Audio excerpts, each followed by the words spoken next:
Hi friends, Telangana రాష్ట్ర ప్రజలందరికీ ఆంధ్రప్రదేశ్ శుభవార్త. ఆసరా చేయుత పెన్షన్లు అయితే పంపిణీ చేయడం జరుగుతుందండి. భారీగా అయితే పెంచారు. మరి ఎప్పుడు పంపిణీ చేస్తున్నారు, మరి ఎవరెవరికి పంపిణీ చేస్తున్నారు, వృద్ధులకి, వితంతువులకి, ఒంటరి మహిళలకి, వికలాంగులకి, మరి ఎవరెవరికి ఎంత పెంచారో తెలుసుకునే ముందు, అలాగే కొత్త వారిక, పాత వారిక, మరి తెలుసుకునే ముందు లైక్ చేయండి, షేర్ చేయండి, సబ్స్క్రైబ్ చేయండి. లైక్ చేయడం వల్ల వీడియో అనేది ముందుకెళ్తుంది, వాళ్ళకు కూడా అందరికీ కూడా తెలుస్తుంది. ఇక లేట్ చేయకుండా అయితే వీడియోలోకి అయితే వెళ్ళిపోదాం ఫ్రెండ్స్. ప్రతి ఒక్కరికి కూడా తెలంగాణలో ఆసరా చేయుత పెన్షన్ గురించి మన సీఎం రేవంత్ రెడ్డి గారు ఇక సెంట్రల్ గవర్నమెంట్ 7 కోట్ల అప్పు అయితే తీసుకోవడం జరిగింది. ఆసరా చేయుత పెన్షన్లు అయితే భారీగా అయితే పెంచడం జరిగింది. వృద్ధులకి, వితంతువులకి, ఒంటరి మహిళలకి 4,000 రూపాయలు, వికలాంగులకి 6,000 రూపాయలు అయితే పెంచడం జరిగింది.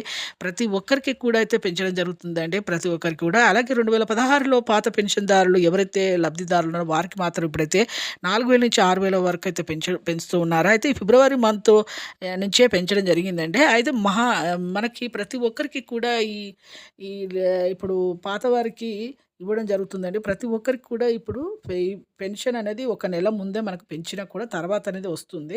డిసెంబర్, జనవరి ఎలాగొస్తుందో ఫిబ్రవరి మంత్‌ది పెంచడం వల్ల మనకు మార్చ్ ఫస్ట్ నుంచి 10థ్ లోపు అయితే ఖచ్చితంగా ఇది వస్తుంది.